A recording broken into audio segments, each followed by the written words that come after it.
स्वागत है आप सभी का एक बार फिर से गूगल केमिस्ट्री क्लासेस पर। मैं हूं आनंद ओझा। आज का जो टॉपिक है बेसिकली इस लेक्चर सीरीज़ में, जैसा कि आप जान रहे हैं, क्लास 12th का मैं ओवरऑल सिलेबस कंप्लीट कर रहा हूं। तो मैं आपको ये बता देता हूं कि इस पूरे के पूरे टॉपिक में, इस पूरे के पूरे लेक्चर सीरीज़ में मैं आपको एग्ज़ाम के पॉइंट ऑफ व्यू से उतने सारे के सारे इंपॉर्टेंट क्वेश्चन बताऊँगा, सारे के सारे इंपॉर्टेंट टॉपिक बताऊँगा जो कि आपके एग्ज़ाम के लिए सबसे इंपॉर्टेंट है। तो आप इस वीडियो को पूरा आराम से देखिए, पूरे टॉपिक को अच्छे से समझिए और ये मेरी गारंटी होगी कि आपको इसके बाद प्रॉब्लम नहीं होगी एग्ज़ाम में कौन सा क्वेश्चन पढ़ के जाना है, सर कौन सा नहीं पढ़ के जाना है, इसमें डाउट ख़त्म हो जाएगा। मेरे ख्याल से मैंने जितने टॉपिक पढ़ा दिए हैं आपको, उनमें सबसे ज़्यादा जो इम्पॉर्टेंट टॉपिक है मैंने बता दिया है आपको, वेव ऑप्टिक्स वाला और सेमीकंडक्टर डिवाइसेस वाला टॉपिक है। साथ ही साथ आज जो हम एटम और न्यूक्लियाई करेंगे वहाँ से लगभग 2-2 क्वेश्चन आपके पेपर में आते हैं। मिनिमम 2-2 आएंगे, बाकी मैक्सिमम आ सकते हैं ज़्यादा से ज़्यादा। तो कोशिश करिएगा कि ध्यान से देखिएगा। मैं एटम और न्यूक्लियाई दोनों ही 2 सेपरेट वीडियोज़ में आज भर में ख़त्म कर दूंगा मैं उसको, जिससे कि आपको आगे टेंशन लेने की ज़रूरत नहीं रहेगी। तो आज का जो टॉपिक होगा बेसिकली हमारा स्टार्ट कहाँ से होगा, एटम से होगा। मैं जब टॉपिक शुरू कर रहा हूँ तो मेरे पास ये आइडिया है कि आपको कुछ बेसिक अंडरस्टैंडिंग ज़रूर होगी, क्योंकि देखिए ये यहाँ पर मैं ओवरऑल आपको क्वेश्चंस करा रहा हूँ ताकि आप क्वेश्चन में कंफ्यूज ना हो, क्वेश्चन में आपको प्रॉब्लम ना आए। तो लगभग 5 से 6 क्वेश्चन मैंने ऐसे इंपॉर्टेंट चुने हैं एटम के लिए। वैसे 4-5 क्वेश्चन आपके न्यूक्लियाई के हैं जो कि आपके एग्जाम के पॉइंट ऑफ व्यू से बहुत इंपॉर्टेंट है। अगर आप सिर्फ उसको पढ़ के जाते हैं तो पेपर में वो मोर देन इनफ होगा आपके लिए। ठीक है, शुरू करता हूँ। एटम चैप्टर जब हम शुरू करेंगे तो सबसे पहला, जब आप अपनी किताब को खोलेंगे, एनसीईआरटी को खोलेंगे, तो आपको सबसे पहला टॉपिक क्या दिखेगा? सबसे पहला टॉपिक आपको दिखेगा रदरफोर्ड का मॉडल दिखेगा। तो रदरफोर्ड के मॉडल से एक्सपेरिमेंट बेसिकली किया गया है ये, कि जब क्या नाम है आपके थॉमसन ने, बेसिकली मैं थोड़ा सा आपको आइडिया दे देता हूँ। जब थॉमसन ने इलेक्ट्रॉन की खोज कर दी थी तो उसी के कॉन्सेप्ट पर एक पाम पुडिंग मॉडल आया था, जिसमें कहा गया था कि जो इलेक्ट्रॉन्स हैं वो किसी भी पाम पुडिंग मॉडल या वाटरमेलन मॉडल भी आप कहते हैं, किसी भी वाटरमेलन के अंदर जो बीज होते हैं वो आपके क्या होते हैं, वो इलेक्ट्रॉन्स होते हैं। और साथ ही साथ जो खाने वाला पोर्शन है जिसको हम खाते हैं तरबूज में, वो क्या होता है बेसिकली, वो पॉजिटिव चार्ज है। यानी किसी न किसी जगह पर नेगेटिव चार्ज एक जगह बैलेंस करके रखे गए हैं by the positive charge, and that positive charge is nothing but that red portion which we are going to take. जब हम खाते हैं जिस चीज़ को, वो हमारा क्या होता है, रेड वाला पोर्शन होता है। तो उस बीज को उस रेड वाले पोर्शन ने बांध कर रखा है, ऐसा पाम पुडिंग मॉडल या फिर आप कह सकते हैं वाटरमेलन मॉडल ने एक्सप्लेन करके बताया। लेकिन प्रॉब्लम क्या आती है कि जब इस एक्सपेरिमेंट को देखा गया तो ये देखा गया यार कि जब इलेक्ट्रॉन्स बेसिकली नेगेटिव चार्ज हैं उनको और पॉजिटिव चार्ज उनको बैलेंस कर रहा है, तो नेगेटिव चार्ज को बैलेंस करने के लिए क्या पॉजिटिव चार्ज इतना ज़्यादा चाहिए? मतलब इतना ज़्यादा पॉजिटिव चार्ज क्या इतने थोड़े से इलेक्ट्रॉन को बैलेंस करेगा? क्योंकि बैलेंसिंग तो वहीं पे होगी ना जहाँ पर कोई भी चीज़ equal give and equal take वाला कॉन्सेप्ट आता है, ये तो आपको पता ही है। तो यहाँ पर ज़्यादा से ज़्यादा पॉजिटिव चार्ज था और कम से कम क्या था, नेगेटिव चार्ज था। तो इस कॉन्सेप्ट को मद्देनजर रखते हुए थोड़ा सा काम किया किसने, रदरफोर्ड ने काम किया। मैं डायरेक्टली आऊँगा क्योंकि बहुत समय मैं नहीं बर्बाद करूँगा। रदरफोर्ड ने काम किया और रदरफोर्ड ने दिया किसका, अल्फा स्कैटरिंग मॉडल दिया। Alpha scattering model. आपको अल्फा स्कैटरिंग मॉडल पता है क्या होता है? इसके बारे में मैं बहुत ज़्यादा डिटेल नहीं बताऊंगा आपको, क्योंकि मुझे यहाँ पर बेसिकली क्वेश्चन कराने जो आपके पेपर में आते हैं, तो मैं उन्हीं क्वेश्चन के पॉइंट ऑफ व्यू से ही आपसे डिस्कशन करूँगा। मैं यहाँ पर आपको अल्फा स्कैटरिंग मॉडल क्या है वो एक्सप्लेन करने नहीं जाऊँगा, क्योंकि मुझे पता है कि अगर इसको एक्सप्लेन करूँगा तो पूरा एक लेक्चर जा सकता है इसमें। तो एक बेसिक आइडिया लेकिन मैं आपको दे देता हूँ। यहाँ पर अल्फा स्कैटरिंग मॉडल में जब रदरफोर्ड ने लिया तो अल्फा पार्टिकल को उठाया था, और आपको पता है alpha particle is nothing but helium ionise helium +2 charge के साथ 4 प्रोटॉन के साथ। जो हीलियम पार्टिकल होता है उसी को हम क्या कहते हैं, अल्फा पार्टिकल कहते हैं। या जो हीलियम होता है आयनाइज्ड हीलियम, उसी को हम अल्फा पार्टिकल कहते हैं। अब अगर आयनाइज्ड हीलियम एटम की बात कर रहे हैं तो इसका मतलब ये है कि आप यहाँ पर सिस्टम में देख रहे होंगे 2+ मैंने लिखा है। इसका मतलब इस हीलियम के अंदर जितने भी इलेक्ट्रॉन्स थे वो इलेक्ट्रॉन्स क्या हो गए हैं, बाहर की ओर निकल गए हैं। तो ये सिर्फ और सिर्फ क्या हो गया है, एक पॉजिटिवली चार्ज हीलियम आयन हो चुका है। तो alpha particles are nothing but positively charge helium ions. 1 number में ये क्वेश्चन कई बार आ जाता है, तो इसको याद रखिएगा कि अल्फा स्कैटरिंग मॉडल में alpha particles are nothing but helium positively ionised helium atom या हीलियम आयन। आगे समझ पा रहे होंगे आप। अब देखिए, अब ये बात आती है कि ये अल्फा स्कैटरिंग मॉडल है, तो सर इस पर क्वेश्चन कैसे बनते हैं? अल्फा स्कैटरिंग मॉडल में हमने देखा था कि अल्फा पार्टिकल को क्या करते थे, एक बीम पर, यानी एक बीम अल्फा पार्टिकल की निकालते थे, एक गोल्ड का फॉइल लेते थे, उस गोल्ड के फॉइल से उसको पास कराते थे। गोल्ड के फॉइल पास कराने के बाद पीछे एक स्क्रीन लगाते थे, उस स्क्रीन पर कुछ लाइट पड़ती थी, सीधी निकल जाती थी, कुछ एंगल बनाकर रिफ्लेक्ट हो जाती थी, कुछ एंगल बनाकर रिफ्रैक्ट होती थी, कुछ एंगल बनाकर रिफ्लेक्ट होती थी, और कुछ न कुछ क्या लगभग 10,000 में से एक रे ऐसी होती थी जो 100% अपने पाथ को रिट्रेस कर लेती थी। यानी जिस रे से जा रहा है अल्फा पार्टिकल, उसी रे से अल्फा पार्टिकल वापस होकर अपने ओरिजिन पर चला आता था। तो ये जो प्रोसेस था, यही बेसिकली किसने डिफाइन किया? ये डिफाइन किया आपके किसने? रदरफोर्ड ने डिफाइन किया। तो अब जैसे क्वेश्चन कैसे बनता है, मेरे सामने क्वेश्चन है कुछ, मैं क्वेश्चन लिख रखा हूँ, मैं आपके सामने कुछ क्वेश्चन डिस्कस करना चाहता हूँ। तो देखिए, सबसे पहला जो क्वेश्चन जनरली बनता है वो आपका सबसे पहला क्वेश्चन बनेगा, explain Rutherford's atomic model and mention it's shortcomings. ये पूरे के पूरे 3 से 5 नंबर में ये क्वेश्चन आ सकता है आपका। बेसिकली मेरे ख्याल से जहाँ तक होता है कि ये 3 नंबर में क्वेश्चन देते हैं, क्योंकि या तो शॉर्टकमिंग पूछ लेगा आपसे, या फिर आपसे क्या पूछ लेगा, आपका ये हो सकता है कि आपसे सिर्फ रदरफोर्ड के मॉडल के बारे में पूछ ले। तो आपको ऐसे कहानी की तरह इस चीज़ को नहीं लिखना, मैं पहले ही बता दे रहा हूँ। आपसे क्वेश्चन पूछेगा, एक्सप्लेन द रदरफोर्ड मॉडल। आपसे पूछेगा रदरफोर्ड मॉडल को सबसे पहले एक्सप्लेन करिए। तो आपको एक्सप्लेन करना कि भैया रदरफोर्ड मॉडल है क्या। तो जो भी मैंने बताया है वही रदरफोर्ड मॉडल है, इसको समझिएगा कैसे, फिर से मैं समझा रहा हूँ। According to the Rutherford model, Rutherford consider alpha particles scattering on a thin foil of gold का उन्होंने बहुत पतला सा फॉइल लिया। अब आप सोचोगे सर गोल्ड ही क्यों ले रहे हैं? गोल्ड इसलिए लिया जा रहा है क्योंकि गोल्ड ही सबसे ज़्यादा मेलेबल और डक्टाइल इन नेचर होता है। उसको थोड़े से गोल्ड को हम बहुत पतला और बहुत लंबा तार भी बना सकते हैं। मेलेबिलिटी और डक्टिलिटी आप जानते होंगे, ठीक है। तो गोल्ड के फॉइल को लिया, बहुत पतले से शीट के गोल्ड को लिया, और उसके बाद उसको अल्फा पार्टिकल से पेनिट्रेट करने की कोशिश की। लिखना यही है आपको, सुनते चलिए। अल्फा पार्टिकल लिया जो कि हीलियम आयनाइज्ड अल्फा पार्टिकल था। अल्फा पार्टिकल मतलब हीलियम आयनाइज्ड। उसको क्या किया, एक हैवी सिस्टम से, यानी एक हैवी सिस्टम से अल्फा पार्टिकल निकल रहे हैं, साथ ही साथ हमने क्या लगा दिया, एक प्लेट लगा दिया। किसकी प्लेट लगा दी या किसकी शीट लगा दी? गोल्ड की शीट लगाई। उस गोल्ड की शीट को पेनिट्रेट करते हुए अल्फा पार्टिकल्स को क्या किया, एक्सपेरिमेंट कराया गया। तो जब ये देखा गया कि अल्फा पार्टिकल को इंसिडेंट प्लेन गोल्ड के प्लेट पर करा रहे हैं, तो उसमें से जो मैक्सिमम रेज थी वो सब की सब ट्रांसमिट करके कहाँ जा रही हैं? आगे की ओर जा रही, स्क्रीन पर पड़ रही हैं। पीछे स्क्रीन भी लगा दिया। मतलब आप इस तरह से बना सकते हैं, अगर ये बीम है अल्फा पार्टिकल का, यहाँ से बीम निकल रहा है, ये आपका गोल्ड का फॉइल है, और ये आपका क्या है, स्क्रीन है। ऐसे बना लीजिएगा स्क्रीन, ये है स्क्रीन। तो ऐसे कुछ इस तरीके से एक्सपेरिमेंट हो रहा था, कुछ इस तरीके से बीम पड़ रहा था। मैक्सिमम लाइट जा रही थी, कुछ एंगल बना के कुछ रिफ्लेक्ट हो रही थी, और एक कुछ लाइट जो थी, कुछ का मतलब लगभग 10,000 में से एक लाइट अपने 100% पाथ को रिट्रेस कर ले रही थी। तो इस चीज़ को लिखना कैसे, समझते चलिएगा, मैं हिंदी में समझा रहा हूँ आपको। अल्फा पार्टिकल को जब हमने इस्तेमाल किया, where alpha particle is nothing but what, helium ionized helium atom या ionized helium ion. Alpha particle को इस्तेमाल किया। अब आयनाइज्ड हीलियम आयन है तो आपको पता है वो कैसा होगा, पॉजिटिव नेचर का होगा, ध्यान रखिएगा। यानी कुल मिलाकर एक पॉजिटिव बीम ऑफ लाइट को हम क्या कर रहे हैं, इंसिडेंट करा रहे हैं। गोल्ड के फॉइल पर कराया, मैक्सिमम लाइट क्या हो रही है, मतलब इस गोल्ड के फॉइल को पेनिट्रेट करते हुए पार करके स्क्रीन पर पड़ रही है। कुछ लाइट क्या हो रही है, एंगल बनाकर क्या कर रही है, इस पर पड़ रही है, रिफ्रैक्ट हो रही है। कुछ लाइट एंगल बनाकर क्या हो जा रही है, रिफ्लेक्ट कर जा रही है। और 10,000 में से कोई एक रे जो है वो 100% अपने पाथ को रिट्रेस कर ले रही है। तो ये जो पूरा का पूरा एक्सपेरिमेंट था, जब रदरफोर्ड ने किया, तो रदरफोर्ड ने कहा कि यार आखिर ओवरऑल ये हो क्या रहा है। क्योंकि इनका काम क्या था कि जब पाम पुडिंग मॉडल, या फिर आप कह सकते हैं कि ये आपका क्या नाम है, पाम पुडिंग मॉडल या वाटरमेलन मॉडल जब आया था, तो वाटरमेलन मॉडल या फिर पाम पुडिंग मॉडल में ये बताया गया था कि जो खाने वाले बीज हैं वो आपके क्या हैं, इलेक्ट्रॉन्स हैं, और बाकी जो ना खाने वाले जो बीज हैं वो इलेक्ट्रॉन्स हैं, बाकी जो खाने वाला रेड पोर्शन है वाटरमेलन में उसको प्रोटॉन कह दिया गया। क्या उतने से इलेक्ट्रॉन को बैलेंस करने के लिए इतने से पॉजिटिव चार्ज की ज़रूरत होगी? इस एक्सपेरिमेंट को करने के लिए, इस चीज़ को क्लैरिफाई करने के लिए रदरफोर्ड ने इस एक्सपेरिमेंट को किया था। लेकिन उन्होंने खोज कुछ और निकाला। वो क्या निकाला अभी हम लोग आगे डिस्कस करेंगे। बेसिकली उन्होंने न्यूक्लियस की खोज की थी कि आखिर इन्होंने पाया क्या, कि न्यूक्लियस पाया। अब कैसे पाया, इस एक्सपेरिमेंट को थोड़ा समझ लीजिए। जैसे मैं समझा रहा हूँ आपको पेपर में, बेसिकली बस वैसे ही लिखना है। तो जब एक्सपेरिमेंट इन्होंने रदरफोर्ड ने किया, तो उन्होंने देखा कि कुछ मैक्सिमम लाइट पास करके ट्रांसमिट करके स्क्रीन पर चली जा रही हैं, कुछ लाइट एंगल बनाकर रिफ्रैक्ट कर जा रही हैं, और कुछ लाइट क्या कर रही हैं, रिफ्लेक्ट कर जा रही हैं। बट लगभग 10,000 में से कोई एक रे ऐसी है, बहुत ध्यान समझिएगा, 10,000 में से कोई एक रे ऐसी है जो अपने ओरिजिनल पाथ को रिट्रेस कर ले रही है।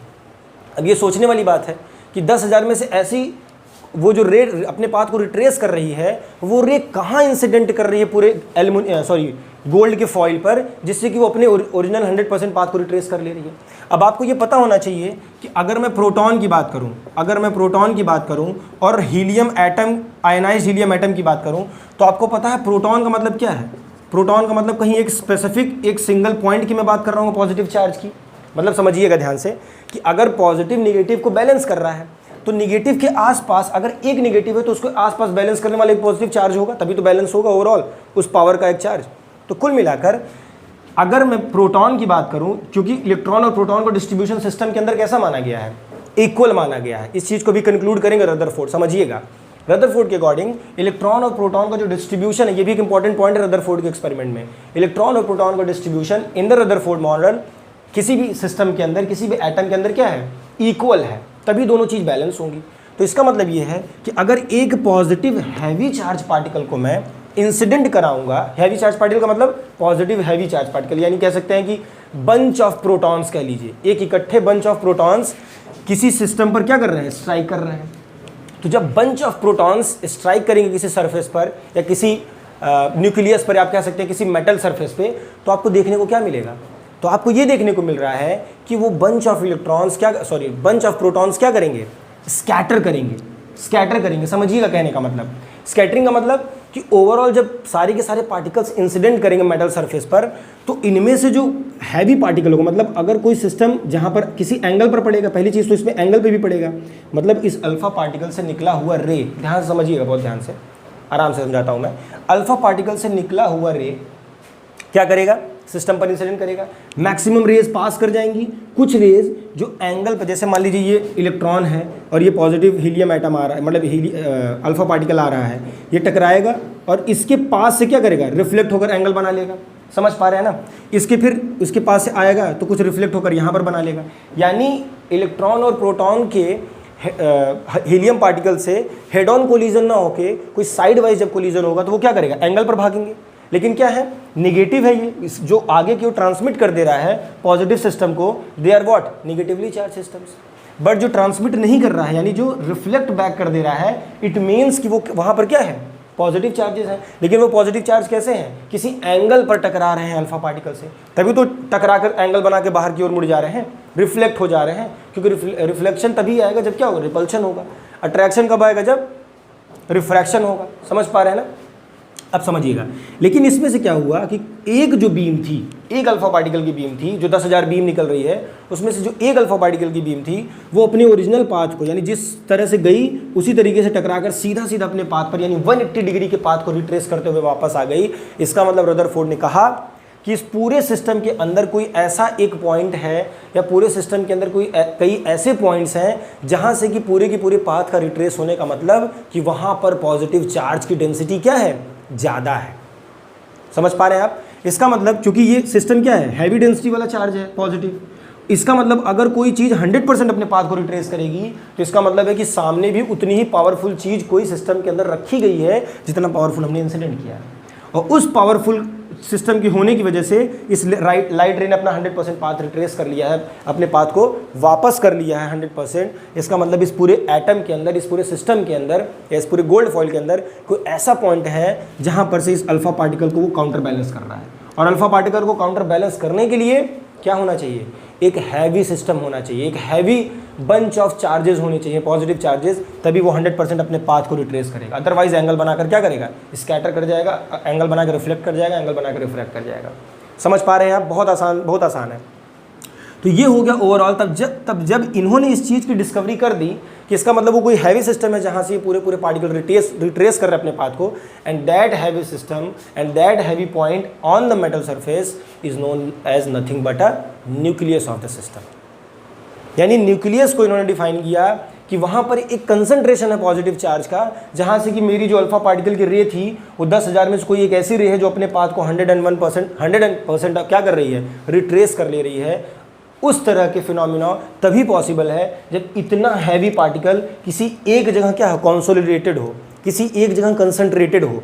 और अगर किसी एक जगह कंसंट्रेटेड है वो पार्ट, तो इसका मतलब है कि जो अभी तक मैं ये कह रहा था कि अल्फा पार्टिकल्स रदरफोर्ड ने कहा कि distribution of positive and negative charges are equal, ये कहीं ना कहीं क्या है, थोड़ा सा इसके अंदर चेंज लाना है।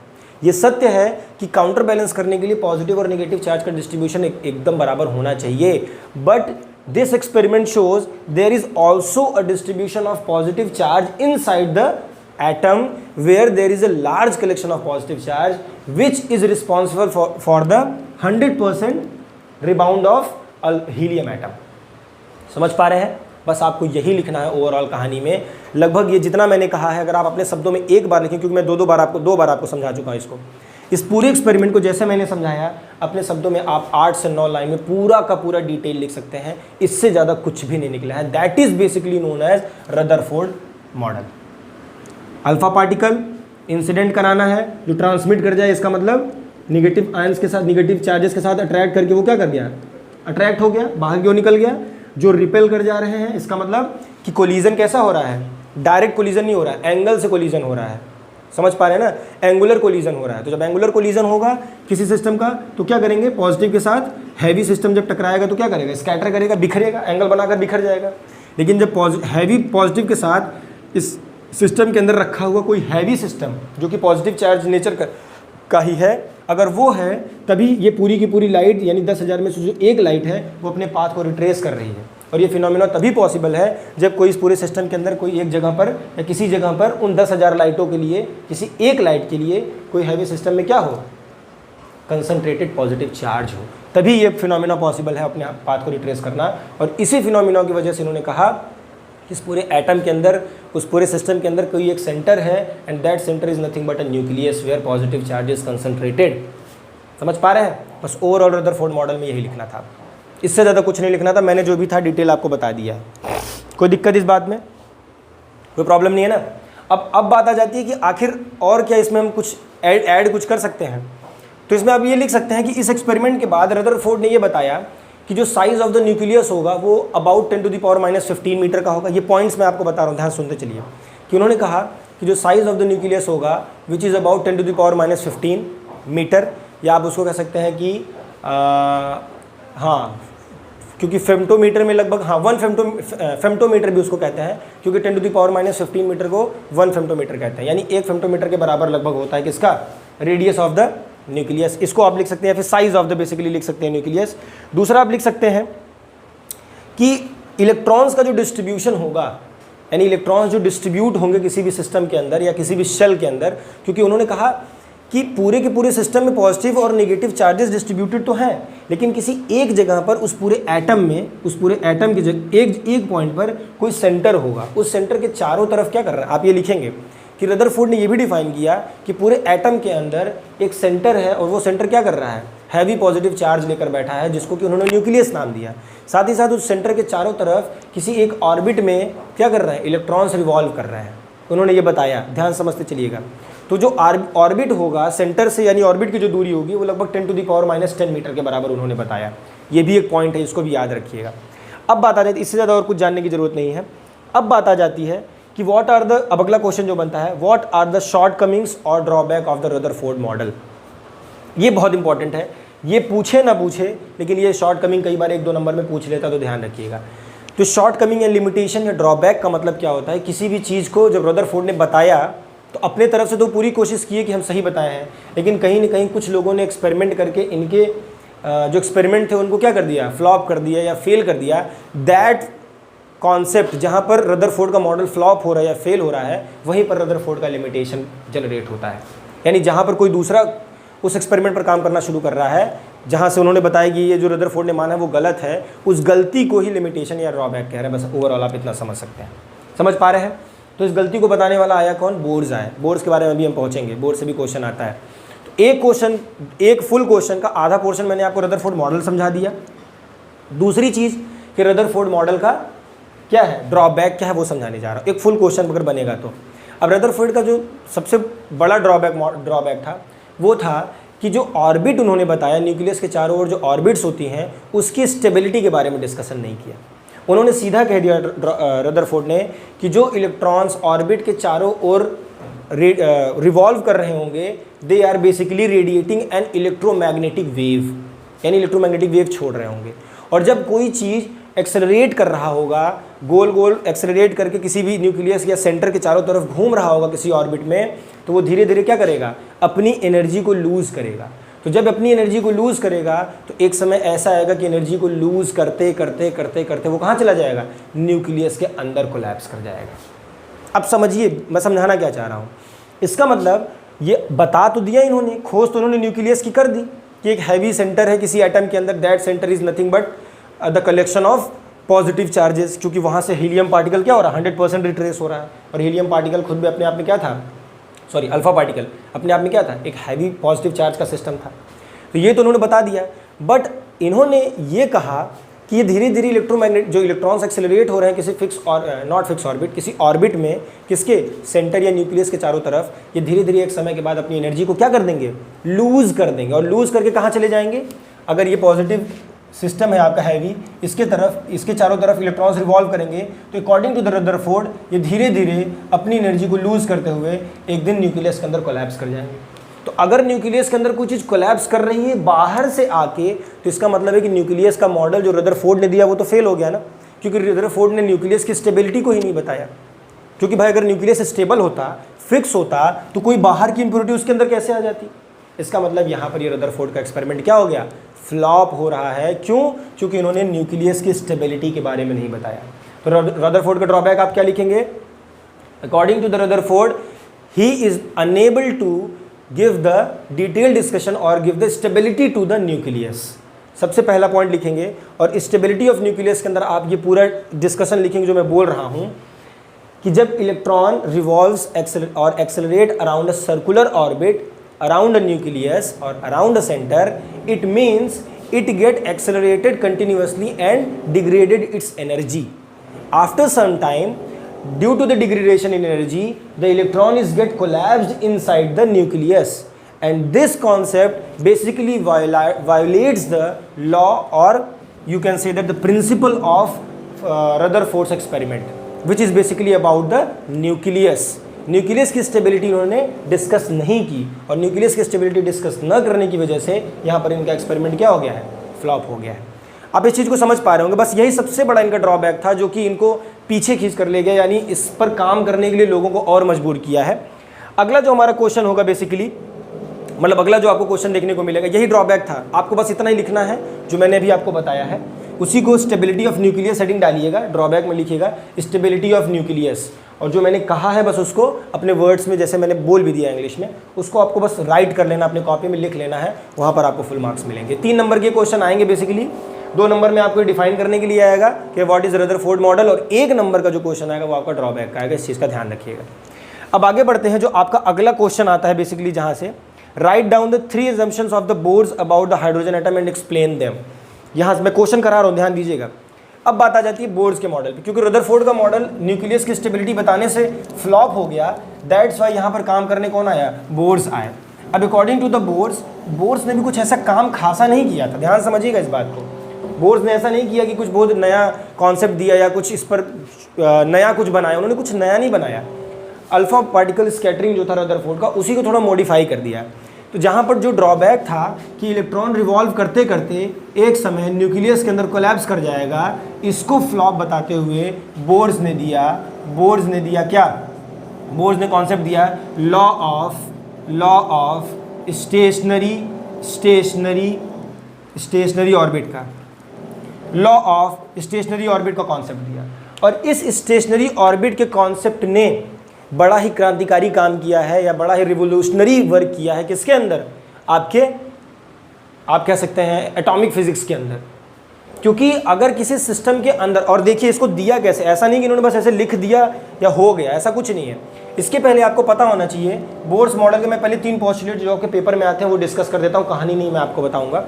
बोर्ड्स का पहला पॉस्टुलेट था जो उन्होंने बेसिकली डिफाइन किया कि उन्होंने कहा कि जो भी ऑर्बिट या जो भी इलेक्ट्रॉन्स रिवॉल्व कर रहे हैं किसी भी ऑर्बिट के अंदर, ध्यान समझिएगा, जो भी इलेक्ट्रॉन्स किसी भी ऑर्बिट के पास या किसी भी ऑर्बिट में रिवॉल्व कर रहे हैं, उस ऑर्बिट की अपनी एक फिक्स एनर्जी होती है।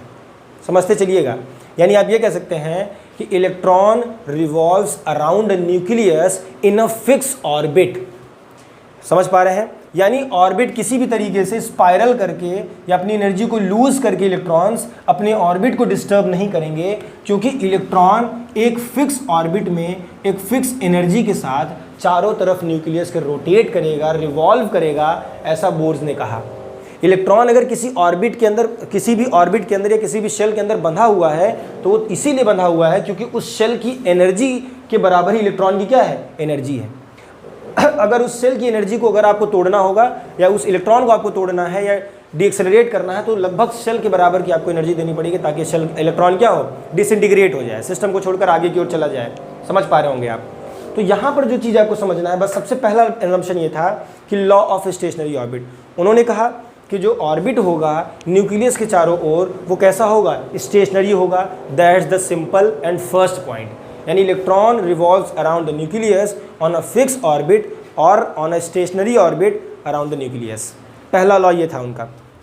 दूसरा जो था उन्होंने, अब इसका मतलब उन्होंने ये बताया, जो दूसरा उनका कॉन्सेप्ट था कि जो भी, ध्यान समझिएगा, जो भी इलेक्ट्रॉन या जो भी सिस्टम या बेसिकली इलेक्ट्रॉन ले रहे हैं रिवॉल्व करेगा किसी न्यूक्लियस के चारों तरफ, वो हमेशा एक एनर्जी के साथ रिवॉल्व करेगा और वो एनर्जी कुछ और नहीं, उस ऑर्बिट, उस शेल की एनर्जी होगी जो कि इलेक्ट्रॉन को बांध कर रखा है। यानी शेल कभी भी किसी भी तरीके से रिवॉल्व करके या स्पाइरल करके अपने रेडियस को चेंज नहीं करेगा। ध्यान समझिएगा, यानी स्टेशनरी ऑर्बिट का मतलब समझिए। यहाँ पर जो दूसरा एजम्पशन उन्होंने ये तो कह दिया कि रिवॉल्विंग अराउंड अ फिक्स्ड ऑर्बिट। दूसरा एजम्पशन क्या दिया कि वो जो ऑर्बिट होगा उसकी अपनी एक एनर्जी होगी और इलेक्ट्रॉन उसी फिक्स्ड ऑर्बिट में जिसमें इलेक्ट्रॉन रखा गया है उस एनर्जी के साथ गोल गोल एंगुलर मोमेंटम बनाकर मूव करेगा, and that is nothing but mvr equal to nh/2π। इस एनर्जी के साथ, इस एंगुलर मोमेंटम के साथ ये पूरा का पूरा इलेक्ट्रॉन जो होगा एक फिक्स ऑर्बिट में क्या करेगा, रिवॉल्व करेगा। ये दूसरा कॉन्सेप्ट उन्होंने दिया। अब आप सोचोगे सर ये फिक्स ऑर्बिट का कॉन्सेप्ट कैसे दे रहा है, ध्यान समझिएगा। आप जब कभी भी सर्कल बनाते हो तो क्या बनाते हो, रेडियस बनाते हो ना, रेडियस r बनाते हो। आपको पता होना चाहिए कि mvr का मतलब क्या है, मोमेंटम, और इस मोमेंटम को कहते हैं एंगुलर मोमेंटम। एंगुलर मोमेंटम का मतलब होता है मूवमेंट ऑफ लीनियर मोमेंटम। ध्यान समझिएगा, यानी लीनियर मोमेंटम को जब किसी एंगल पर आप मूवमेंट करा दीजिए, that momentum is known as angular momentum. नाम से क्लियर है। तो इसका मतलब ये है कि अगर एंगल पे मोमेंटम हो रहा है, वो भी एंगल कैसा है, 360 डिग्री पर रोटेट करेगा ओवरऑल ऑब्जेक्ट, और वो रोटेशन किसी एक फिक्स्ड दूरी पर हो रहा है, किसी एक फिक्स्ड डिस्टेंस पर हो रहा है, तब जो रोटेशन, तब जो मोमेंटम निकल कर आएगा उसको mvr या एंगुलर मोमेंटम कहेंगे। और अगर वो एंगुलर मोमेंटम mvr है तो इसका मतलब है कि रेडियस नहीं बदल रहा है, और रेडियस नहीं बदल रहा है इसका मतलब ऑर्बिट क्या है, स्टेशनरी बना हुआ है। समझ पा रहे हैं। इसी तरीके से दूसरा ऑर्बिट बनाओगे तो इसके लिए क्या लोगे, r2 ले लोगे अगर ये r1 है, फिर इसके लिए बनाओगे थोड़ी दूर के लिए बनाओगे तो r3 ले लोगे। यानी जैसे जैसे हम दूर जा रहे हैं, जैसे जैसे सर्कमफरेंस बड़ा कर रहे हैं, वैसे वैसे रेडियस बढ़ तो रहा है, लेकिन ऑर्बिट क्या है, फिक्स है। यानी हर एक ऑर्बिट न्यूक्लियस से एक फिक्स दूरी पर है, एक फिक्स डिस्टेंस पर है, जिसको कि हम रेडियस ऑफ द ऑर्बिट कह रहे हैं। समझ पा रहे हैं आप। यानी इलेक्ट्रॉन अपने हर एक ऑर्बिट में इस एनर्जी के साथ, nh/2π के साथ एंगुलर मोमेंटम शो करेगा। ये दूसरा कॉन्सेप्ट था। यानी जो एनर्जी होगी या फिर आप कह सकते हैं एंगुलर मोमेंटम होगा इलेक्ट्रॉन का around the nucleus in a fixed orbit is given by mvr equal to nh/2π। ये दूसरा लॉ था, ये दूसरा एजम्पशन था, इसको आपको लिखना है। तीसरा एजम्पशन क्या था इनके अकॉर्डिंग, जो तीसरा इन्होंने माना था कि जो भी इलेक्ट्रॉन, बहुत ध्यान समझिएगा, इनका जो तीसरा एजम्पशन था वो बेसिकली एनर्जी पर था कि E2 - E1 equal to hν के बराबर होगा। E2 - E1, एक बार मैं क्रॉस चेक कर ले रहा हूँ, जस्ट अ सेकेंड। हाँ ठीक है, E2 - E1 equal to hν। बहुत ध्यान समझिएगा। तीसरा एजम्पशन था इनका। सारे एजम्पशन के, पहला एजम्पशन तो लॉ ऑफ स्टेशनरी ऑर्बिट का था, उसको आप सिंपली लिखेंगे। फिर दूसरे एजम्पशन को लिखिएगा जब वर्ड्स में कि इलेक्ट्रॉन जब किसी फिक्स ऑर्बिट में रिवॉल्व कर रहे होंगे तो किसी एक फिक्स एंगुलर मोमेंटम के साथ रिवॉल्व कर रहे होंगे, and that angular momentum is nothing but mvr equal to nh/2π, ऐसे लिखिएगा।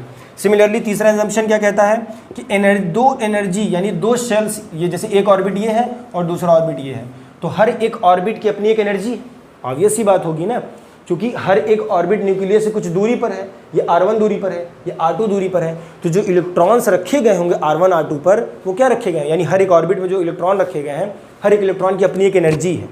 समझ पा रहे हैं? तो जो उसकी एक अपनी एनर्जी है, उस एनर्जी से इलेक्ट्रॉन अगर एक सेल से दूसरे सेल यानी एक एनर्जी लेवल से दूसरे एनर्जी लेवल पर अगर मैं इलेक्ट्रॉन को ट्रांसमिट करता हूं या इलेक्ट्रॉन को एक्सेलरेट या डी एक्सेलरेट करता हूं, किसी तरीके से इलेक्ट्रॉन के मोशन को ऑर्बिट से तोड़कर इलेक्ट्रॉन को किसी दूसरे ऑर्बिट में ले जाने की कोशिश करता हूं, तब उस समय जो एनर्जी निकलेगी वो hν के बराबर निकलेगी। यानी फोटोन के बराबर की एनर्जी, यानी प्लैंक्स कांस्टेंट का प्लैंक्स के अकॉर्डिंग जो रूल था E = hν वाला, यानी इतने के बराबर की क्या निकलेगी, लाइट या रोशनी देखने को मिलेगी जब E2 से E1 के बराबर, E2 से E1 में क्या होगा, डी एक्सेलरेट करेगा कोई भी सिस्टम।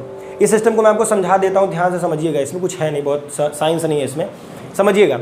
जब कभी भी हम किसी सिस्टम के अंदर इलेक्ट्रॉन को एक्सेलरेट करते हैं, ध्यान समझिए, एक्सेलरेट करते हैं, एक नंबर पे इलेक्ट्रॉन था एक पहले शेल में, इसको हमने एक्सेलरेट करके कहाँ भेजा, दूसरे शेल में भेज दिया।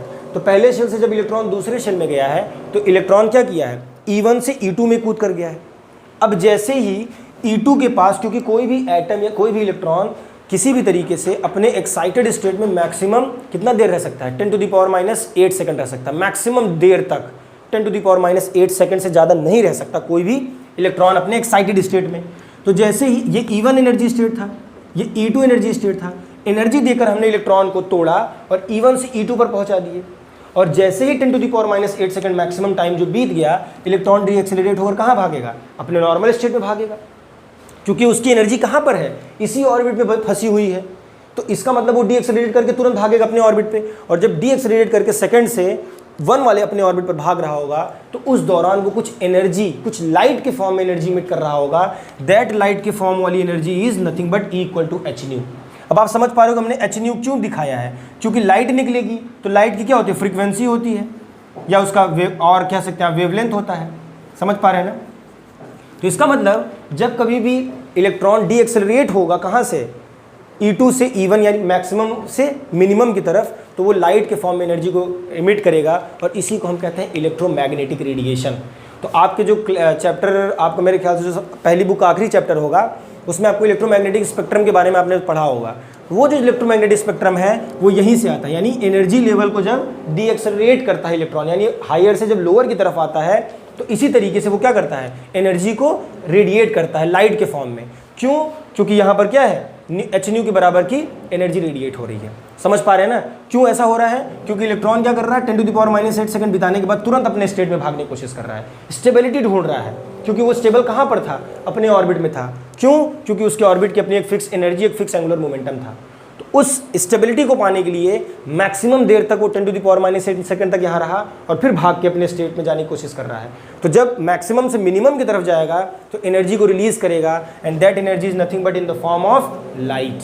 समझ पा रहे हैं ना। तो तीसरा असम्पशन आपको लिखना कैसे है, when the electron is accelerated from higher energy state, then after the time of 10⁻⁸ second it get de accelerated to its ground state or to its E1 state, and during this phenomena the energy is radiated in the form of light which is nothing but E2 minus E1 equal to hν। बस आपको तीसरे assumption में यही लिख कर लाना है। इस रिलेशन को याद रखेंगे तो अभी जब हम Lyman Balmer portion bracket of पीफन वाला जो सीरीज होगा आपका, आप उसको जो भी जिस नाम से भी पढ़ते हो, मैं बेसिकली इसी नाम से पढ़ता हूँ, लाइमन बाल्मर पार्शन ब्रैकेट पीफन के नाम से, जिसमें कि पीफन में पी शायद साइलेंट होता है, वो आप समझ लीजिएगा। तो उस चीज़ को जब समझाऊंगा मैं तो आपको यहाँ पर ये कॉन्सेप्ट याद रखना जरूरी है। समझ पा रहे हैं ना। यानी तीसरा असम्पशन याद रखिएगा कि जब कभी भी एनर्जी डी एक्सेलरेट करेगी एक ऑर्बिट से दूसरे ऑर्बिट में, तो एनर्जी लाइट के फॉर्म में निकलेगी, और लाइट के फॉर्म में E यानी फोटोन के फॉर्म में निकलेगी, और E hν के बराबर की एनर्जी निकलेगी। समझ पा रहे हैं ना। यानी अगर मैं यहाँ इसको ऐसे लिख देता, आप ऐसे समझिए, अगर मैं इसको ऐसे लिख देता, अगर मैं इसको डेल्टा E लिखता, तो ये जो डेल्टा E निकल रहा है ये कुछ और नहीं hν निकल रहा है, बस इतना आपको ध्यान रखना था, क्योंकि E2 माइनस E1 का मतलब डेल्टा, चेंज इन एनर्जी। समझ पा रहे हैं। तो यानी अब आप समझ सकते हो ना कैसे, अगर 2 से 1 में कुछ गैप होगा एनर्जी का, तभी तो कोई चीज़ डी एक्सेलरेट करके अपने स्टेट में आना चाह रही है। इस एनर्जी स्टेट से ये छोड़कर, जब एनर्जी तुमने बाहर से लगाई तो ये छोड़कर यहाँ चला गया, लेकिन थोड़ी देर बाद ये अपने स्टेट को छोड़कर फिर से यहाँ पर आ रहा है। इसका मतलब इस सेल की जो एनर्जी है वो कुछ कम है विद कंपैरिजन टू इस सेल के, तो छोड़कर अपने स्टेट पर आना चाह रहा है। तो कितना कम है, hν के बराबर कम है। समझ पा रहे हैं ना, वही दोनों का डिफरेंस निकालेंगे तो यही तो आएगा, एच न्यू के बराबर कम है। अब वो एच न्यू क्या होगा, किसी अमाउंट के लाइट के बराबर की फ्रीक्वेंसी होगी। समझ पा रहे हैं ना, यानी यहाँ से अगर मैं चाहूँ तो E2 minus E1 upon H equal to nu निकाल दूँ, या न्यू निकल जाएगा तो आपको फ्रीक्वेंसी पता चल जाएगा। और अगर आपको फ्रीक्वेंसी पता चल गई तो आप आसानी से बता सकते हैं कि किस फ्रीक्वेंसी की लाइट निकल रही है जब 2 से 1 में जा रहे हैं, 3 से 2 में जा रहे हैं, 4 से 3 में जा रहे हैं, तो किस किस तरह की लाइट निकल रही है, लाल पीला हरा नीला, X ray gamma ray alpha ray beta ray, किस तरह की लाइट निकल रही हैं ये आपको देखने को मिल जाएगा। क्योंकि ये पूरा स्पेक्ट्रम सीरीज ही है, याद होना चाहिए आपको। देखिए रेडियो वेव, माइक्रोवेव, इंफ्रारेड, मुझे थोड़ा सा याद नहीं आ रहा है अभी, रेडियो वेव सबसे कम होता है, microwave, infrared, ultraviolet, infrared, visible, X ray, gamma ray, यही पूरी सीरीज है, ऐसे ही सीरीज है। Increasing order of their frequency, increasing order of, तो वो आया कहाँ से, बस इन्हीं एनर्जी लेवल से जब इलेक्ट्रॉन डी एक्साइट होकर जाते हैं तो वो इंफ्रारेड, अल्ट्रावायलेट, इस तरह के रेडिएशंस में क्या करते हैं, विजिबल, ये सब क्या करते हैं, शो करते हैं एनर्जी। समझ में आ रहा है, तो बस इस चीज़ को याद रखिए। ये 3 एजम्पशन है बोर के, ये आपके पेपर में बेसिकली पूछ लिए जाते हैं, जहाँ पर एच क्या है, प्लैंक कांस्टेंट 6.634 × 10⁻34 जूल सेकंड इसका वैल्यू है, याद रखिएगा। आगे आते हैं नेक्स्ट क्वेश्चन पर, मैं आपको फटाफट आगे बढ़ाता हूँ, ज़्यादा समय आपका नहीं बर्बाद करूँगा। आपको एक फॉर्मूला याद रखना है, बेसिकली आपके पेपर में जो क्वेश्चन बनेंगे वो हाइड्रोजन सीरीज से बनते हैं। अब आप सोचोगे सर हाइड्रोजन सीरीज से कैसे बनेगा क्वेश्चन, क्योंकि हाइड्रोजन का एटॉमिक नंबर कितना होता है, 1 होता है। क्योंकि आपको पता है ये पूरा का पूरा चैप्टर किस पर है, एटम पर है, तो इसका मतलब एटम की साइज, एटम का एटॉमिक नंबर जो भी होगा उन सब बातों पर भी ये पूरा का पूरा चीज़ डिपेंड करेगा, चाहे इसकी एनर्जी, चाहे एंगुलर मोमेंटम, चाहे जो भी, इन सारी बातों पर डिपेंड करेगा। तो इस वजह से हमको करना क्या होगा कि हम यहाँ पर एक सिंपल एक्सप्लेनेशन के लिए हाइड्रोजन को उठाते हैं, क्योंकि हाइड्रोजन को उठाने से फायदा ये हो जाता है कि एक रखोगे एटॉमिक नंबर, और जब एक रखोगे तो जो जेड की वैल्यू होती है जहाँ पर भी 1 रखोगे, चाहे वो स्क्वायर के फॉर्म में हो, चाहे 100 के फॉर्म, पावर के फॉर्म में हो, किसी के फॉर्म में हो, हमेशा 1 ही देगा।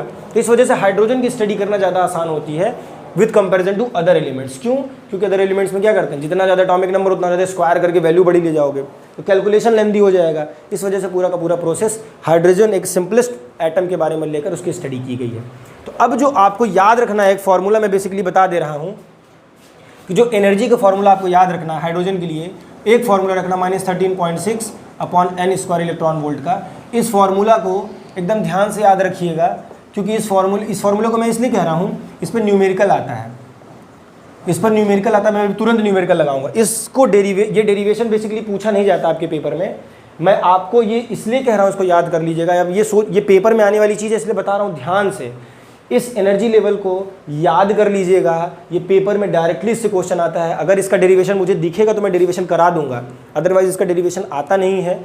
इस एनर्जी को बस याद रखिएगा। इस पर क्वेश्चन कैसे आता है मैं तुरंत आपको क्वेश्चन दिखा देता हूँ, नहीं तो आपको होगा सर ये पता नहीं आपने क्या बता दिया, आता है कि नहीं आता है। देखिए इसका क्वेश्चन सुनिएगा, मुझे जो दिख गया है ये पूछा गया 2020, 17 और 19 में।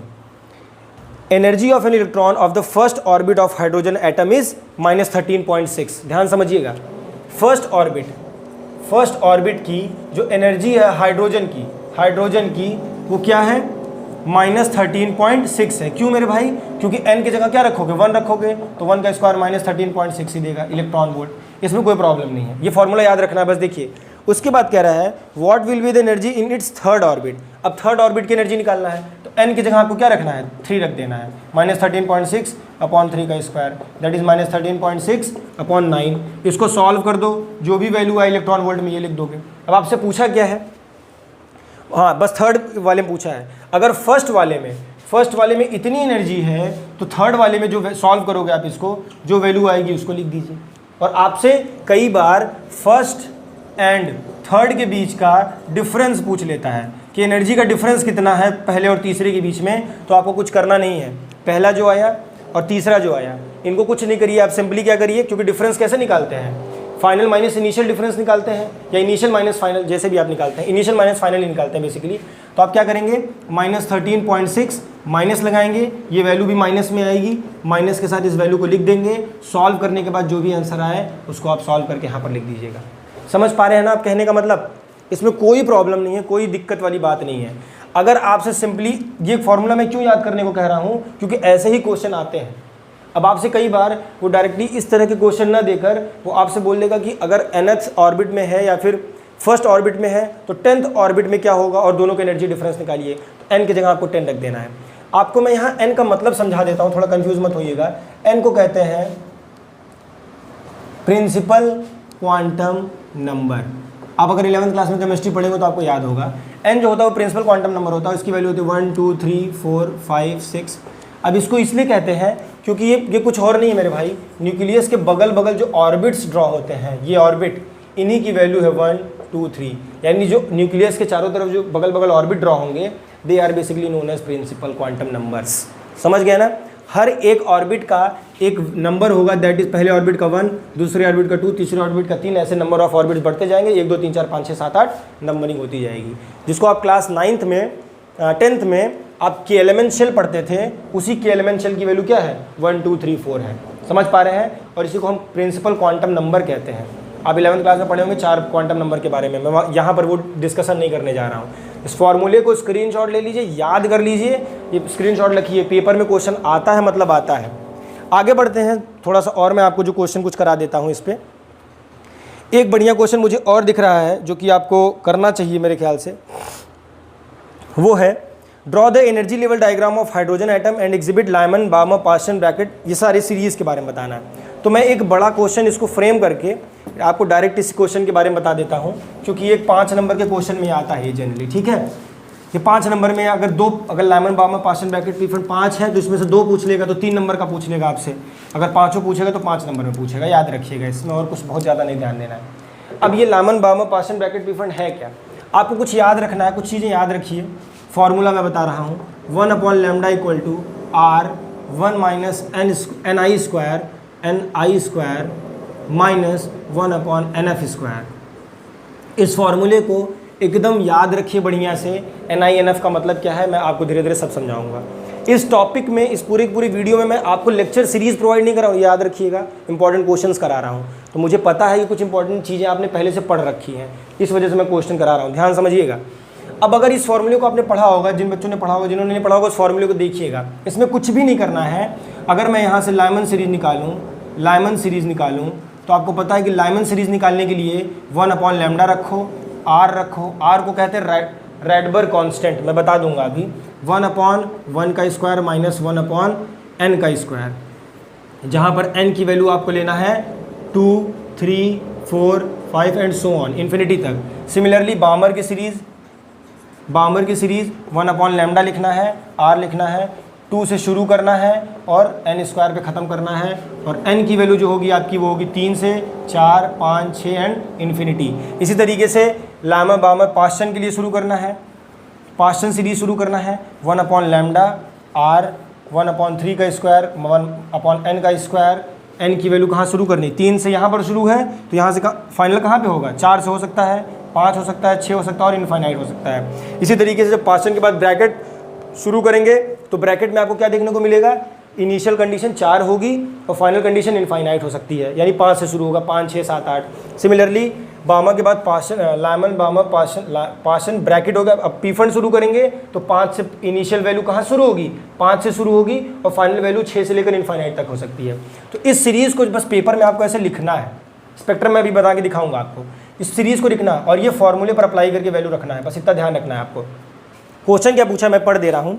Draw the level diagram of hydrogen atom and exhibit Lyman Balmer series in it in the portion of spectrum these series are obtained. और इस पर क्वेश्चन क्या बनते हैं, in hydrogen atom the energy of an electron in nth orbit is -13.6, जो भी मैंने लिखा था, upon n² electron volt. Draw the energy level diagram of hydrogen and exhibit Lyman Balmer series by the transition in it. मतलब कुल मिलाकर आपसे question किसी तरीके से पूछ सकता है ये, जैसे इसमें लाइमन बार्मर 2 ही पूछा है, आपसे पूछ क्या सकता है Lyman Balmer Paschen Brackett Pfund सबके बारे में बताइए। तो आपको कुछ करना नहीं है, देखिए मैं आपको यहाँ पर कुछ चीज़ें बता दे रहा हूँ जो बेसिकली आपको पता होनी चाहिए। यहाँ पर जो वैल्यू निकालना है आपको, उसने कह दिया है कि -13.6 n² क्या है, इलेक्ट्रॉन वोल्ट। ये क्या है, हाइड्रोजन की एनर्जी है, हाइड्रोजन की एनर्जी है ये। अगर आपको ये दे दिया है तो इसी हाइड्रोजन की एनर्जी की मदद से आपको निकालना है क्या, लाइमन बार्मर पार्सन और ब्रैकेट पी-फंड की सीरीज़ निकालनी है। अब आपको En की वैल्यू, अगर मैं यहाँ से अगर इस वैल्यू को मैं सॉल्व करूँगा तो ये मिलेगा आपको RCH अपॉन n² माइनस के साथ। अब भाई आप पूछोगे सर आया कैसे, तो इसका डेरिवेशन है। इसका डेरिवेशन आपसे पूछेगा नहीं, मैं बार बार कह रहा हूँ, क्योंकि ओवरऑल डेरिवेशन पर जाएंगे तो बहुत लेंदी प्रोसेस है। डेरिवेशन आपको नहीं पढ़ना है। RCH/n² का फॉर्मूला, R, C और H को जब आप सिंप्लीफाई करोगे तो -13.6 पाओगे। क्यों? क्योंकि R की जो वैल्यू होती है वो लगभग 1.07 × 10⁻, एक बार मैं क्रॉस चेक कर लेता हूँ। R की वैल्यू 1.097 10⁻10 होती है, सॉरी 10⁻7 पर मीटर होती है R की वैल्यू। आपको पता है C स्पीड ऑफ लाइट है, H प्लैंक कांस्टेंट है, सॉल्व कर देंगे, माइनस के साथ ये वैल्यू निकल कर आ जाएगी आपकी, किसकी? हाइड्रोजन की निकल कर आ जाएगी। और अगर हाइड्रोजन का सीरीज़ यहाँ पर दिया हुआ है, हाइड्रोजन की वैल्यू दी है, तो यहाँ पर -13.6 रख के सॉल्व करके यहाँ से R की वैल्यू, C की वैल्यू, जो भी वैल्यू कहे आप ये निकाल सकते हैं इस फॉर्मूले से। इस बात का आपको ध्यान देना है। आगे बढ़ते हैं। यहाँ पर जो आपको निकालना है राइबर्स, बेसिकली ये सारी जो डिटेल्स हैं R, C, H, ये सब पेपर में गिवन रहेगा, इसके लिए कंफ्यूज मत होइएगा, इसमें कोई डरने वाली बात नहीं है, इसके लिए निश्चिंत रहिए आप। अब आगे आते हैं लामन बामन पाशन सीरीज में। अब जैसे स्पेक्ट्रम बेसिकली बनाने को कई बार दे देता है, तो अगर आप स्पेक्ट्रम जानते रहेंगे तो आपको थोड़ा मज़ा आएगा। मैं बना दे रहा हूँ स्पेक्ट्रम की सीरीज़, आप भी पेपर में वैसे ही साफ साफ बनाइएगा।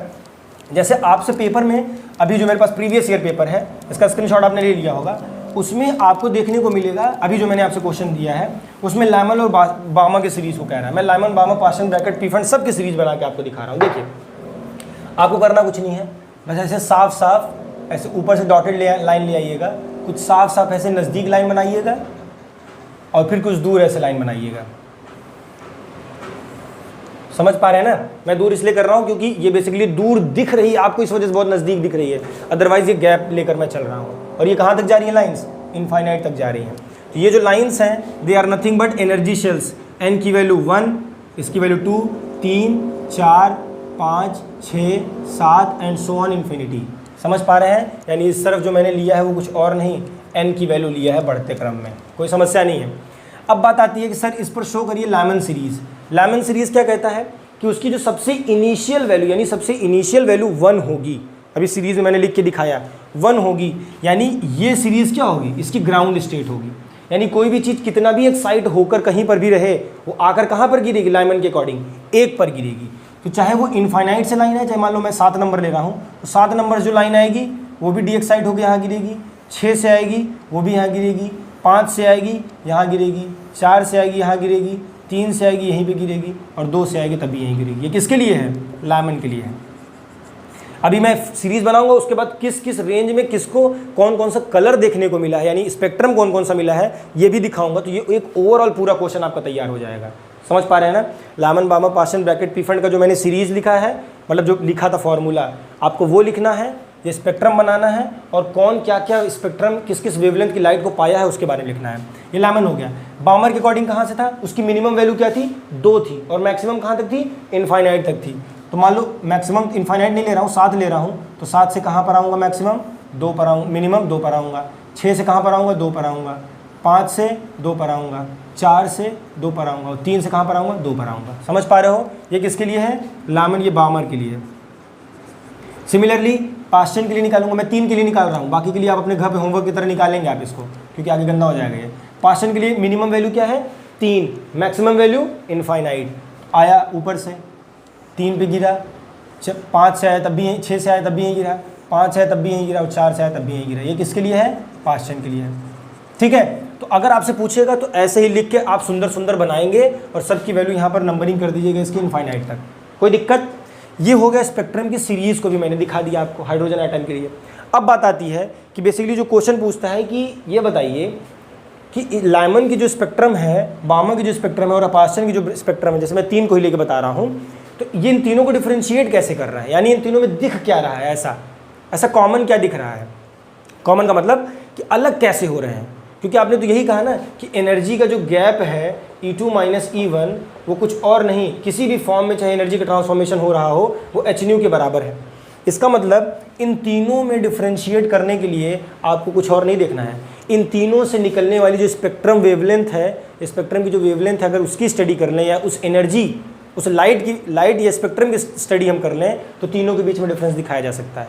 तो इसका मतलब जब हम लामन सीरीज़ की स्टडी करेंगे तो हमको मिलती है अल्ट्रा वायलेट लाइट, याद रखिएगा।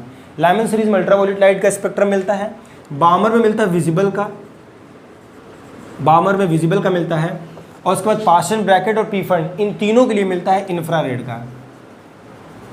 ठीक है, इसको याद रखिएगा, ये एक नंबर में भी क्वेश्चन पूछ लेता है और कई बार कंप्लीट क्वेश्चन में ये आ जाता है कि सबसे पहले तो लाइमन, बामर, पाशन ब्रैकेट, पीफंड की सीरीज़ को समझाइए, मतलब वो लिखिए, इनकी वैल्यूज़ को लिखिए, इनका स्पेक्ट्रम दिखाइए, साथ ही साथ कौन किस किस रेंज में बिलोंग करता है उसमें दिखाइए। तो ये यूवी में, ये विजिबल में, बाकी इसके बाद पाशन ब्रैकेट, पीफंड सब के सब किसमें, इंफ्रारेड में। ये आपको याद रखना है कि फुल क्वेश्चन पेपर में आता है। आगे बढ़ते हैं, थोड़ा सा और देखता हूँ मैं कुछ क्वेश्चन अगर मुझे दिख जाते हैं तो। मैं डायरेक्ट आपको क्वेश्चन इसीलिए करा रहा हूँ क्योंकि यही इंपॉर्टेंट है, इससे ज़्यादा आपको याद करने की ज़रूरत नहीं है आपके पेपर में। अगला जो आपको क्वेश्चन आ जाता है वो अगर मैं न्यूमेरिकल के पॉइंट ऑफ व्यू से देखूँ तो एक अच्छा क्वेश्चन मुझे दिख रहा है। इन द फिगर, एक फिगर है मैं बना दूंगा अभी, एनर्जी लेवल, स्क्रीनशॉट इसका ले लीजिए जिसको लेना है। Energy level diagram of an atom is shown, energy level of diagram atom का दिखाया गया है। When an atom transmits from 2E to E, बता दे रहा हूँ 2E से E पर जा रहा है, then it emits a photon of wavelength lambda, क्योंकि एक्साइटेड स्टेट से ग्राउंड स्टेट में जा रहा है तो क्या इमिट करेगा, hν के बराबर एनर्जी करेगा। तो न्यू क्या मतलब C/λ लिख सकते हैं, यानी वेवलेंथ लैम्डा के फॉर्म में एनर्जी, यहाँ पर वेवलेंथ दिया है। What will be the wavelength of the transmission from 4/3E, अगर ट्रांसमिशन 4/3E वाली एनर्जी पर हो रहा हो तो वेवलेंथ क्या होगा, बस वही आपसे पूछा है। समझ पा रहे हैं ना? नहीं समझ पा रहे हो तो देखिए मैं सबसे पहले फिगर बना देता हूँ, जो फिगर इसने बनाया है इसको मिटा दे रहा हूँ, स्क्रीनशॉट आपने ले लिया होगा। बहुत बढ़िया क्वेश्चन है, इस क्वेश्चन को जरूर लगा कर जाइएगा। मैं क्वेश्चन को 2 बार पढ़ूंगा, पहले फिगर बना दे रहा हूँ आपके लिए, निश्चिंत होकर देखिए। अच्छा क्वेश्चन है ये, इसलिए मैंने इसको उठाया है। फिगर कुछ ऐसा है, ये है E एनर्जी स्टेट और ये है 2E, ये आपसे क्वेश्चन में दे दिया है। उसके बाद कह रहा है कि जो वेवलेंथ है वो क्या है, लैम्डा है, समझिएगा। यानी ये कह रहा है atom is shown when an atom transmit from 2E to E, जब 2E से E पर जा रहा है तो लैम्डा वेवलेंथ क्या कर रहा है, ट्रांसमिट कर रहा है। सॉरी E ऊपर होगा ना, नहीं तो आप कंफ्यूज हो जाएंगे, सर ऊपर तो एक्साइटेड स्टेट होगा, नीचे ग्राउंड स्टेट होगा, कोई बात नहीं। E से 2E जब जा रहा है, 2E से E जा रहा है तो क्या दे रहा है, लैम्डा वेवलेंथ इमिट कर रहा है, कोई प्रॉब्लम नहीं है। What will be the wavelength for the transition between 4/3? 4/3 का मतलब क्या है कि कहीं न कहीं एक शेल जो होगी वो आपके बीच में बन रही है। ध्यान से देखिएगा, बहुत आराम समझाऊंगा। एनर्जी का ट्रांसमिशन इसके बीच में कहा है, लेकिन कह दिया कि इसके बीच में कोई 4/3 शेल आ जाए, मतलब कोई 4/3 एनर्जी वाला शेल आ जाए, यानी आप सॉल्व करेंगे तो 2 और E के बीच में ही आएगा, कहीं यहाँ पर आ जाए, यानी ये पूरा वेवलेंथ तो लैम्डा है, लेकिन अगर इसके बीच में आ जाएगा यानी 4/3E वाला, तो वेवलेंथ क्या होगी, कितने से कम या कितने से ज़्यादा हो जाएगी वो आपको बताना। यानी डायरेक्ट 2E से E ना आके पहले वो 4/3 पर अगर आ रहा है तब वेवलेंथ कितनी होगी, बस आपको वही पता करना है। तो आपको पता है कि जो E होता है, बेसिकली E होता है क्या, E = hν होता है प्लैंक्स कांस्टेंट के अकॉर्डिंग। तो E की वैल्यू hc/λ लिख सकते हैं, क्यों, क्योंकि न्यू का मतलब फ्रीक्वेंसी और फ्रीक्वेंसी = c/λ। तो अगर E की वैल्यू को c/λ लिखा जा सकता है तो मैं कुछ इसमें कर सकता हूँ छेड़छाड़, बिल्कुल कर सकता हूँ, देख लेता हूँ। अगर मेरे पास एनर्जी जो है वो 2E और 4/3E की है, समझिएगा ध्यान से, यानी एनर्जी का जो डिफरेंस है वो 2E और 4/3E का है, तो इसका मतलब 2E - 4/3E का एनर्जी गैप अगर मैं निकालूंगा तो किसके बराबर आएगा, hc/λ के बराबर आएगा। समझ पा रहे हैं ना? इसमें कोई दिक्कत नहीं। अगर वेवलेंथ इसने लैम्डा दे दिया है, मैं देख ले रहा हूँ, लैम्डा दिया है, तो जो वेवलेंथ 2 से 4/3E पर आएगा उसको मैं λ1 मान लूँ, उसमें प्रॉब्लम क्या है? यानी यहाँ से यहाँ पर आने वाली जो वेवलेंथ होगी, निकलेगी, वो λ1 निकलेगी, क्योंकि यहाँ से यहाँ तक का लैम्डा माना तो इसको λ1 मान सकता हूँ, और यही हमको निकालना है। तो इसको सॉल्व कर लीजिए। 3 दूनी 6, 6 में से 2 गया, 6 में से 4 गया 2, यानी 2/3E = hc/λ1। कोई दिक्कत इस बात में? कोई समस्या नहीं है। और अगर यहाँ से मैं देखूँ, यहाँ से देखिएगा, यहाँ से मैं देखूँ तो इस 2E और E से भी कुछ निकाल सकता हूँ। 2E - E करूँगा तो क्या जाएगा, hc/λ। समझ पा रहे हैं ना? यानी यहाँ से E की वैल्यू मैं पा सकता हूँ hc/λ, यानी E पर जो एनर्जी आएगी वो hc/λ के बराबर आएगी। और अगर इस E पर, इस E की जगह पर, क्योंकि E क्या है, बेसिकली E तो एनर्जी लेवल वही है, E तो एनर्जी लेवल को ही शो कर रहा है। अगर इस E पर इस एच सी अपॉन लेमडा की वैल्यू मैं यहाँ पुट कर दूँ एच सी अपॉन लेमडा, तो एच सी अपॉन लेमडा से H C upon lambda cut जाएगा। समझ पा रहे हैं ना? यानी जो वेवलेंथ मैं निकाल सकता हूँ, ये निकाल सकता हूँ 2/3 H C upon lambda equal to H C upon lambda 1। H C से एच सी कट गया, ये लेमडा 1 अगर निकालना है तो ये किधर जाएगा 3 लेमडा अपॉन 2, यानी लेमडा 1 की वैल्यू जो आ जाएगी 1/5 लेमडा आ जाएगी। यही आएगा इसका आंसर, यही आएगा इसका आंसर। एक बार मैं क्रॉस चेक कर ले रहा हूँ। 4/3 E H C upon lambda 1 E upon E/3, E lambda 1 equal to 3 lambda आ रहा है। 2 कटेगा क्या कहीं से? 2 कटेगा कहीं से। एक सेकेंड। अगर मैं इसको सॉल्व करता हूँ, एक सेकेंड देख लीजिएगा, बहुत ज़्यादा इसमें कुछ वो नहीं है। अगर मैं इसको सॉल्व करता हूँ तो ये हो जाएगा 3 2 6 6 - 4 दैट इज़ 2, 2/3। तो अगर इसको मैं सॉल्व करके रेशियो, क्योंकि एक चीज़ और समझिए ना, लेमडा और लेमडा 1 का कंपैरिजन करके भी तो निकाल सकता हूँ। समझिएगा बात को यहाँ से, सिंपल सा टर्म है। अगर मैं लेमडा और लेमडा 1 का कंपैरिजन करूँ तो भी तो निकल सकता है। ये देखिए, अगर मैं कर दूँ लेमडा और लेमडा 1 का कंपैरिजन, यानी एक बार मेरे पास हो जाए 4/3, एक सेकेंड रुक जाइएगा। 2e - e वाला कॉन्सेप्ट है ये हमारे पास, ये वाला है, और हमने ये निकाल लिया है, कोई दिक्कत नहीं है, कोई प्रॉब्लम नहीं है। यानी अगर मैं यहाँ से निकालना चाहूँ तो 2e - e H C upon lambda upon ये हो जाएगा 2/3 E H C upon lambda. तो वही बात तो हो गई, लेमडा 1, बात तो वही हो गई यार। ठीक है, बात तो वही हो रही। एक सेकंड रुक जाइए, मुझे क्रॉस चेक करने दीजिए इससे रिलेटेड टर्म जो है 4/3 - e। ओके, देखिए क्वेश्चन को ध्यान से नहीं पढ़ा गया, समझिएगा। मैंने नहीं ध्यान से पढ़ा, आपने पढ़ा ध्यान से। What will be the wavelength for the transition from 4/3 level to E. मैं 2e से 4/3 कर रहा हूँ यार, हमको 4/3 से e लाना है, तभी तो कहूँ ये गड़बड़ी कहाँ से हो रही है। देखिए ध्यान समझिएगा, मैं फिर से बता रहा हूँ, बहुत अच्छा क्वेश्चन है ये, ऐसे पेपर में क्वेश्चन आते हैं। वही तो मैंने कहा कि ये हो कहाँ रहा है, 4/3 से ये निकाला था, तो ये लेमडा 1 है ना। तो अब निकालिए, ये फॉर्मूला रखिए यहाँ पर, देखिए, यानी 4/3 e - e equal to what, H C upon lambda 1। समझ पा रहे हैं? अब देखिए इसको सॉल्व करेंगे तो आप क्या जाएगा, ये कितना हो जाएगा 3 4 गया, यानी 1/3 lambda, 1/3 e equal to H C upon lambda 1। एक इक्वेशन इसको मान लीजिए। सिमिलरली ऊपर से इससे निकाल लीजिए, यानी 2e - e equal to H C upon lambda, यानी e equal to H C upon lambda. ये निकल गया। e की वैल्यू या चाहे तो यहाँ पुट कर दीजिए, 1/3, देखते चलिएगा, पुट करना चाहे चाहे रेशियो निकालना चाहे, आप जो भी करना चाहे वो कर सकते हैं। 1/3 e की जगह एच सी अपॉन लेमडा रख दीजिए equal to H C upon lambda 1। H C से एच सी कट गया, लेमडा 1 की वैल्यू क्या आ गई 3 लेमडा। यही होगा आंसर आपका, लिख लीजिए इसको ध्यान से। ये इक्वेशन 1 है, इक्वेशन 2 है, हमने 2 को पुट किया है, पुट इन 1। तो पुट क्या किया है, e की वैल्यू पुट की है यहाँ पर, सॉल्व कर दिया तो लेमडा 1 की वैल्यू निकल कर आ गई, और यही होगा आपका आंसर। ये क्वेश्चन आते हैं पेपर में, इसको ध्यान से देख लीजिएगा।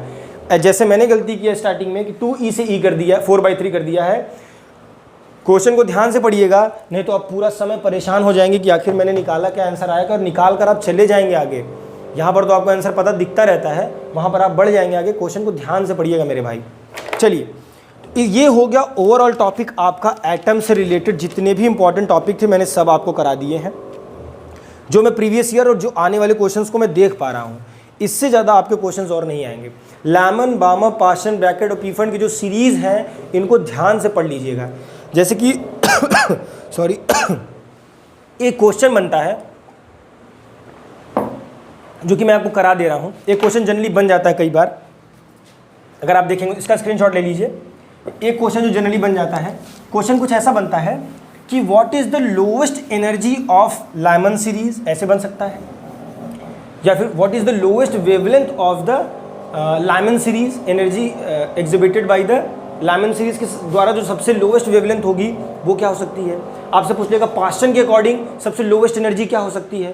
तो आपको लोएस्ट का मतलब बस इतना याद रखना है कि अगर पाशन बोला है तो लाइमन बार्मर पाशन बोला तो पाशन 3 नंबर पर आता है। सीक्वेंस वाइज याद करिएगा, लाइमन ऊपर, फिर बार्मर, फिर पाशन, फिर ब्रैकेट, फिर पी फंड। ऐसे रैंडमली मत याद करिएगा। ये याद करने का तरीका है कि अगर आपको एनर्जी लेवल याद करनी है सबकी तो Lyman Barmer Paschen bracket P fund ऐसे याद करिएगा। देखिए अगर आपसे उसने कह दिया पाशन, तो आपको पता है लाइमन बार्मर पाशन 3 नंबर पे आता है, तो उसकी जो सबसे लोवेस्ट एनर्जी किस पर होगी, 3 पर से शुरू होगी। इसका मतलब 1/λ यानी वेवलेंथ जो निकलेगा वो r 1/3² - 1/n²। तो क्वेश्चन आ जाता है कि what is the lowest wavelength of the Paschen series. तो लोवेस्ट वेवलेंथ पाशन सीरीज का क्या होगा, उसके लिए फॉर्मूला यही लगाना है।